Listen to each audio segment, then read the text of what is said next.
اللہ اور اس کے مقدس فرشتے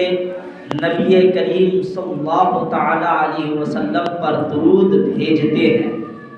اے ایمان والو، تم بھی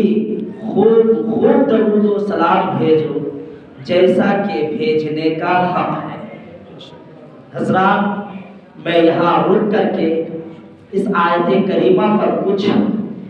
گفتگو کروں گا کہ رب تبارک و تعالیٰ نے قرآن عظیم میں انا لایا اور کہا کہ بے شک لا کر کے ساری شک و شبہات کو دور کر دیا اور کہا کہ جو میں بات بتانے جا رہا ہوں اس میں ذرہ برابر بھی شک نہیں ہے۔ اور پھر رب تبارک و تعالیٰ آگے ارشاد فرماتا ہے کہ بے شک اللہ اور اس کے مقدس فرشتے درود بھیجتے ہیں۔ حضرات، رب تبارک و تعالیٰ نے تمام عبادتوں کا حکم دیا لیکن خود اس پر عمل نہیں کیا اور نہ ہی یہ اعلان کر رہا ہے کہ میں یہ کام کرتا ہوں۔ مثلا رب تبارک و تعالیٰ نے نماز پڑھنے کا حکم دیا تو یہ نہیں کہا کہ میں نماز پڑھتا ہوں۔ روزے کا حکم دیا تو نہیں کہا کہ میں روزہ رکھتا ہوں۔ حج کا حکم دیا تو کہا میں نہیں حج کرتا ہوں، میں نہیں، یہ رب تبارک و تعالیٰ نے یہ نہیں کہا کہ میں حج کرتا ہوں۔ اور اسی طرح زکوٰۃ کا حکم دیا تو رب تبارک و تعالیٰ یہ نہیں کہہ رہا ہے کہ میں زکوٰۃ ادا کر رہا ہوں۔ لیکن جب اس کے محبوب کی بات آ گئی کہ میرے محبوب کی شان و شوکت کا اظہار کرنے کی بات آ گئی تو پھر رب تبارک و تعالیٰ حروف تاکید لاتا ہے اور کہتا ہے انا، بے شک، کوئی شک و شبہات کی گنجائش نہیں۔ بے شک اللہ اور اس کے مقدس فرشتے پہلے اپنا اعلان کرتا ہے کہ میں پہلے پڑھتا ہوں، پھر میرا فرشتہ بھی پڑھتا ہے، اور پھر کیا کہہ رہا ہے کہ میں اپنے نبی پر درود و سلام بھیجتا ہوں، میرے مقدس فرشتے درود و سلام بھیجتے ہیں۔ یا ایھا الذین آمنوا، اے ایمان والو، رب تبارک و تعالیٰ چاہتا تو کہہ سکتا تھا یا ایھا الناس، اے لوگو، لیکن یا ایھا الناس نہیں کہا بلکہ رب تبارک و تعالیٰ نے یوں فرمایا یا ایھا الذین آمنوا، اے ایمان والو، تم بھی خوب درود و سلام پڑھو جیسا کہ پڑھنے کا حق ہے۔ اب یہاں پر بھی میں رک کر کے یہ بات کہہ دینا چاہتا ہوں کہ رب تبارک و تعالیٰ چاہتا تو یا ایھا الناس کہہ سکتا تھا، تمام لوگوں کو مخاطب کر سکتا تھا، دنیا کے ہر شخص کو، ہر فرقے کو مخاطب کر سکتا تھا کہ اے لوگوں، تم میرے نبی پر، میرے محبوب پر درود و سلام بھیجو۔ لیکن اللہ عالم الغیب والشہادہ ہے، وہ غیب کا جاننے والا ہے، وہ جانتا تھا کہ آخری زمانے میں کچھ لوگ ایسے پیدا ہوں گے، کچھ ایسے ناہنجار جنم لیں گے جو وہ ایمان کا تو دعویٰ کریں گے اور نماز پڑھنے کا تو دعویٰ کریں گے اور کہیں گے کہ ہم ایمان والے ہیں، لیکن وہ جب میرے حضور پر، میرے محبوب پر درود و سلام پڑھنے کی باری آئے گی تو پھر وہ فتویٰ لگانے لگیں گے کہ درود و سلام پڑھنا یہ شرک ہے، درود و سلام پڑھنا یہ بدعت ہے۔ تو رب تبارک و تعالیٰ یہ پہلے جانتا تھا کہ ایمان کے دائرے میں رہ کر کے بھی وہ یہ شرک و کفر کا فتویٰ لگائیں گے اور کہیں گے کہ نبی کریم صلی اللہ تعالیٰ علیہ وسلم پر درود و سلام بھیجنا یہ شرک ہے، یہ بدعت ہے۔ تو رب تبارک و تعالیٰ عالم الغیب والشہادہ ہے، وہ جانتا تھا کہ کچھ آخری زمانے میں ایسے لوگ پیدا ہوں گے اور اس پر فتویٰ لگائیں گے۔ بہرحال تو رب تبارک و تعالیٰ نے ان تمام لوگوں کو اس سے نکال دیا اور کہہ دیا کہ اے ایمان والو تم درود بھیجو، کیونکہ تم ہی ایمان والے ہو، تم ہی جنت میں جانے والے ہو۔ اور درود و سلام جو حضور اکرم صلی اللہ تعالی علیہ وسلم پر بھیجتے ہیں، چاہے وہ کھڑے ہو کر بھیج رہے ہو، چاہے وہ بیٹھ کر کے بھیج رہے ہو، تو یہ درود و سلام کون بھیجتا ہے؟ یہ صرف اور صرف اہل سنت والجماعت کرتے ہیں۔ تو پتہ چلا کہ حق پر کون ہے اور اللہ کے فرامین پر عمل کون کر رہا ہے۔ پتہ چل گیا کہ اس سے جو لوگ بھی یہ انکار کرتے ہیں اور فتوے لگاتے ہیں کہ یہ بدعت ہے، تو چاہیے کہ یہ بدعت نہیں ہے بلکہ یہ تو اللہ کا سنت، اللہ کی سنت ہے اور اس کے ملائکہ کی سنت ہے، اور پھر یہ انبیاء کرام کی بھی سنت ہے۔ اور حکم فرما دیا کہ اے ایمان والو درود بھیجو، کیونکہ میں بھیجتا ہوں، میرے مقدس فرشتے بھیجتے ہیں۔ تو چاہیے کہ تم میرے نبی پر ایمان لائے ہو اور اس کے احکامات پر عمل کر رہے ہو، تو پھر میرا یہ حکم ہے کہ تم پہلے میرے نبی پر ایمان لاؤ اور پھر اس کے اوپر درود و سلام بھیجو۔ درود پاک پڑھے، اللہم صلی علی سیدنا شفیعنا حبیبنا مولانا محمد الماکن الجود والکرم منبع العلم والحلم۔ تو معلوم ہوا، پتہ چلا کہ رب درود پاک پڑھے،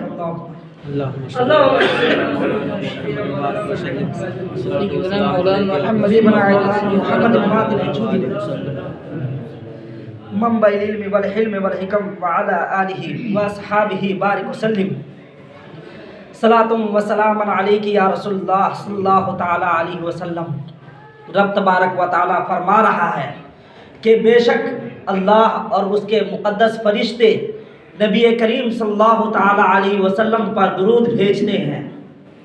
اے ایمان والو تم بھی خوب خوب درود و سلام بھیجو جیسا کہ بھیجنے کا حق ہے۔ اب آ جائیے کہ رب تبارک و تعالی فرما رہا ہے کہ درود و سلام تو پڑھنا ہے، لیکن کس طرح؟ جیسا کہ پڑھنے کا حق ہے۔ اب اس درود و سلام کو نماز میں لے جاتے ہیں، اور پھر جب ہم اتحیات میں بیٹھتے ہیں اور 2 رکعت میں بیٹھنے کے بعد جو درود و سلام اگر کوئی پڑھ دیتا ہے تو وہ چاہے افضل العبادات ہو، وہ جو پڑھتا ہے وہ غفلت میں رہ کر کے پڑھتا ہے۔ تو پتہ چلا کہ اگر تم غفلت میں رہ کر کے بھی پڑھو گے تو پھر یہ درود و سلام تمہارے لیے قابل قبول نہیں ہوگا، بلکہ تجھے پورے توجہ کے ساتھ اور حاضر ہو کر کے حضور اکرم صلی اللہ تعالی علیہ وسلم کی بارگاہ میں درود و سلام پڑھنا پڑے گا۔ اور تجھے یہ دھیان رکھنا پڑے گا کہ اگر تم افضل العبادات میں بھی ہو اور بھول چوک سے بھی پڑھ رہے ہو تو وہ درود سلام قابل قبول نہیں ہوگا اور تجھے پھر سجدہ سو کرنے کی ضرورت پیش آ جائے گی۔ تو معلوم ہوا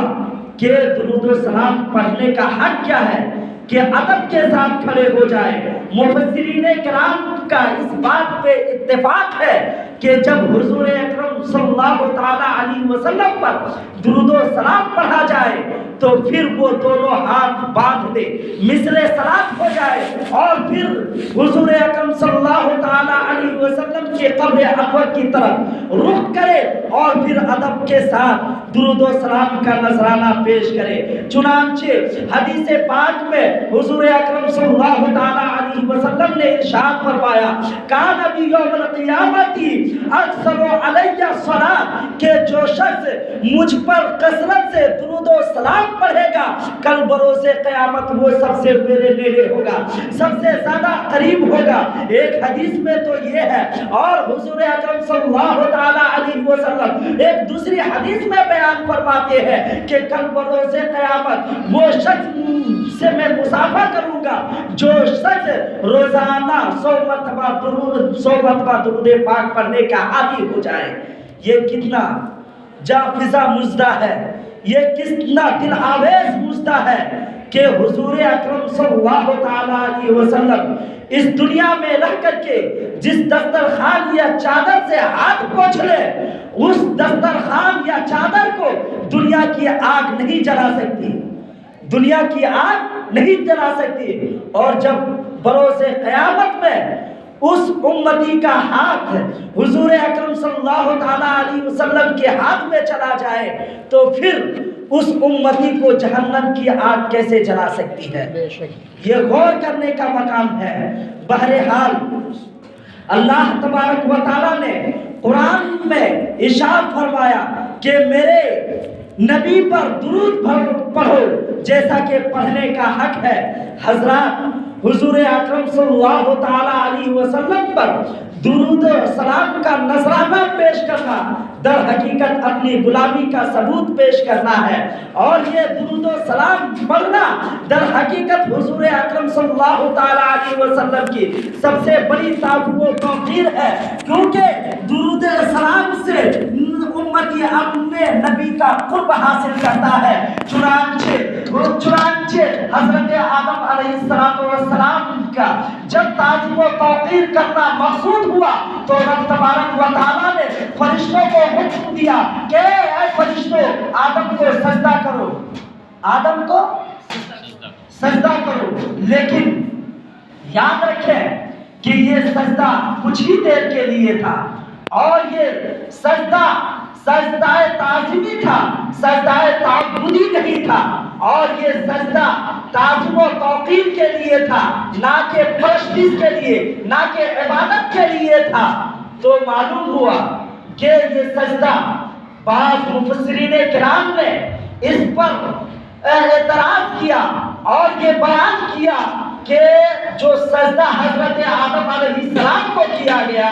وہ حضرت آدم علیہ السلام کو کیا گیا یا پھر حضرت آدم علیہ السلام کی روح کو کیا گیا۔ اس پر مفسرین کرام کے اقوال ہیں، اور اس جو مفسرین کرام یہ کہتے ہیں کہ حضرت آدم علیہ السلام کی روح کو سجدہ کیا گیا ہے، وہ سورہ صاد کے 72ویں آیت کو اپنا یہ دلیل بناتے ہیں اور کہتے ہیں کہ اللہ تبارک و تعالیٰ نے حکم دیا کہ جب میں انہیں بنا لوں اور پھر میں اس میں روح پھونکوں تو تم اس سجدے میں گر جاؤ۔ یہ مفسرین کرام، بعض مفسرین کرام کہتے ہیں، صاحب بیضاوی اس کو نقل کرتے ہیں اور کہتے ہیں کہ بعض مفسرین کرام یہ کہتے ہیں کہ حضرت آدم علیہ السلام کی روح کو سجدہ کیا، لیکن صاحب خازن نے بیان فرمایا، وہ کہتے ہیں نہیں بلکہ اصح قول یہ ہے کہ حضرت آدم علیہ السلام کو سجدہ کیا ہے، اور یہی صحیح قول ہے، اور ان کی دلیل یہ ہے کہ سورہ بقرہ کی جو آیت ہے وَإِذْ قُلْنَا لِلْمَلَائِكَةِ اسْجُدُوا لِآدَمَ فَسَجَدُوا إِلَّا إِبْلِيسَ، کہ جب ہم نے حکم دیا کہ آدم کو سجدہ کرو تو تمام فرشتوں نے سجدہ کیا، لیکن الا ابلیس نے سجدہ نہیں کیا، ابا واستکبر وکان من الکافرین، وہ انکار کیا، متکبر ہو گیا اور کافروں میں سے ہو گیا۔ تو پتہ چلا مفسرین کرام کے اندر یہ بھی اختلاف ہے، جو کہتے ہیں کہ حضرت آدم علیہ السلام کو روح کو سجدہ کیا گیا، وہ یہ کہتے ہیں کہ حضرت آدم کو کتنے دیر تک سجدہ کیا گیا۔ اس میں 3 اقوال ہیں مفسرین کرام کے۔ پہلا قول یہ کہ حضرت آدم علیہ السلام کو جو سجدہ کیا وہ جمعے کے دن زوال کے وقت سے لے کر کے عصر تک تھا، اور یہ پہلا قول ہے۔ دوسرا قول مفسرین کرام یہ بیان دیتے ہیں کہ دوسرا قول کہ 100 سال تک حضرت آدم کو مقربین فرشتے نے سجدہ کیا، اور تیسرا قول یہ ہے کہ حضرت آدم علیہ السلام کو 500 سال تک مقربین فرشتوں نے سجدہ کیا۔ بہرحال صاحب مدارک اس کو بیان کرتے ہیں اور یہ کہہ رہے ہیں کہ حضرت آدم کی تعظیم و توقیر کے لیے رب تبارک و تعالیٰ نے حضرت آدم کے تعظیم و توقیر کے لیے فرشتوں سے سجدہ کروایا. درود پاک پڑھے اللہم صلی علی سیدنا شفیعنا حبیبنا مولانا محمد ماضی الجود والکرم منبع العلم والحلم والحکم وعلى آلہ واصحابہ بارک وسلم. صلاۃ و سلام علیک یا رسول اللہ صلی اللہ تعالی علیہ وسلم. صاحبوں، جو حضرت آدم علیہ السلام کو سجدہ کرنے کا حکم ہوا وہ سجدہ تعظیمی تھا، سجدہ تعبدی نہیں تھا. لیکن اس سجدے کی نوعیت کو بھی مفسرین کرام نے بیان کیا. بعض مفسرین کرام کہتے ہیں کہ صرف جھکنا ہوا، جیسے کہ رکوع میں جھکا جاتا ہے. لیکن اصح قول یہ ہے کہ جس طرح ہم ابھی سجدہ کرتے ہیں اللہ تبارک و تعالیٰ کے لیے، ویسے ہی سجدہ کیا گیا ہے. اور یہ اصح قول ہر صاحب مدارک بیان کرتے ہیں. بہرحال تو حضرت آدم علیہ السلام کے تعظیم و توقیر کے لیے سجدہ کیا گیا، اور یہ کچھ لمحے کے لیے تھا، اور یہ تعظیم کا سجدہ تھا. لیکن حضور اکرم صلی اللہ تعالی علیہ وسلم کی بارگاہ وہ بارگاہ ہے کہ رب تبارک و تعالیٰ نے اعلان کر دیا کہ اے لوگو، اگر تمہیں میرے محبوب کی شفاعت چاہیے، اگر میرے محبوب کا قرب چاہیے، قیامت کے دن تجھے جہنم کے ہولناکیوں سے بچنے کی ضرورت ہے، تو پھر میرے محبوب کی بارگاہ میں صلاۃ و سلام کا نذرانہ پیش کرنا ہی پڑے گا. اور یہ درود و سلام کا نذرانہ صرف ایک دن کے لیے نہیں ہوگا، ایک گھنٹے کے لیے نہیں ہوگا، ایک سال کے لیے نہیں ہوگا، بلکہ جب تک تمہارے دم میں دم رہے گا تجھے میرے محبوب پر درود و سلام کا نذرانہ پیش کرنا پڑے گا، درود و سلام کا نذرانہ تحفہ پیش کرنا پڑے گا. تو آئیے اسی فرمان کے مطابق آئیے ایک مرتبہ جی لگا کر حضور اکرم صلی اللہ تعالی علیہ وسلم کی بارگاہ میں درود و سلام کا نذرانہ پیش کریں. بڑے اللہم صلی علی سیدنا شفیعنا حبیبنا مولانا محمد ماضی الجود والکرم وعلى آلہ واصحابہ بارک وسلم. صلاۃ و سلام علیک یا رسول اللہ، صلاۃ و سلام علیک یا حبیب اللہ صلی اللہ تعالی علیہ وسلم. حضرت انس بن مالک رضی اللہ، حضرت انس سے روایت ہے کہ حضور اکرم صلی اللہ تعالی علیہ وسلم نے ارشاد فرمایا کہ جو شخص مجھ پر ایک مرتبہ درود پاک پڑھے اس کے 10 گناہ مٹا دیے جاتے ہیں، اور اس کے نامۂ اعمال میں 10 نیکیاں درج کر دی جاتی ہے. اور پھر صرف اتنا ہی نہیں، مٹانا اور بڑھانا نہیں، بلکہ اس کے دراجات میں بھی بلندی ہو جاتی ہے. یہ حضرت انس بن انس رضی اللہ تعالی عنہ روایت کر رہے ہیں. تو پتہ چلا کہ درود کی فضیلت کیا ہے، درود کی اہمیت کیا ہے. اگر ہمیں کل بروز قیامت حضور کی شفاعت چاہیے تو حضور کے فرمان کے مطابق حضور پر درود و سلام کا نذرانہ پیش کرنا پڑے گا. اور ان لوگوں سے کہہ دیا جائے جو لوگ یہ کہتے ہیں کہ درود و سلام پڑھنا اور کھڑے ہو کر کے پڑھنا یہ بدعت ہے، شرک ہے، تو ان کو کہہ دے کہ یہ اللہ کا فرمان کے مطابق اگر ہم درود و سلام پڑھیں تو پھر ہم کس شرک اور بدعت کے متلاشی ہے، اور ہم کس شرک اور کفر میں ہم مبتلا ہے. یہ دلیل تو واضح طور پر رب تبارک و تعالیٰ قرآن عظیم میں ارشاد فرماتا ہے. تو پتہ چلا کہ اہل سنت والجماعت ہی حق پر ہے. اور پتہ چلا، آپ غور کریں کہ اہل سنت والجماعت کے جو بچے ہیں وہ چھوٹے ہیں، لیکن پھر بھی درود و سلام کا نذرانہ ان کی زبان پر رہتا ہے، اور ہمیشہ ان کے ننھے سے لبوں پر درود و سلام کا نذرانہ رہتا ہے. آخر ان بچوں کو یہ درود و سلام کس نے سکھایا؟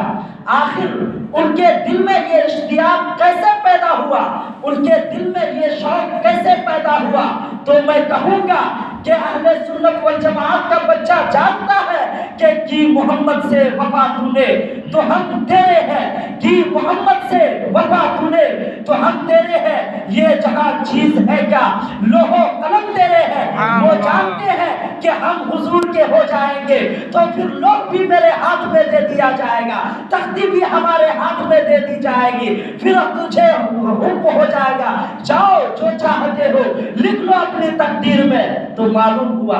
پتا چلا کہ جب حضور کا کوئی ہو جاتا ہے تو ساری کائنات اس کی ہو جاتی ہے، کیونکہ حضور اکرم صلی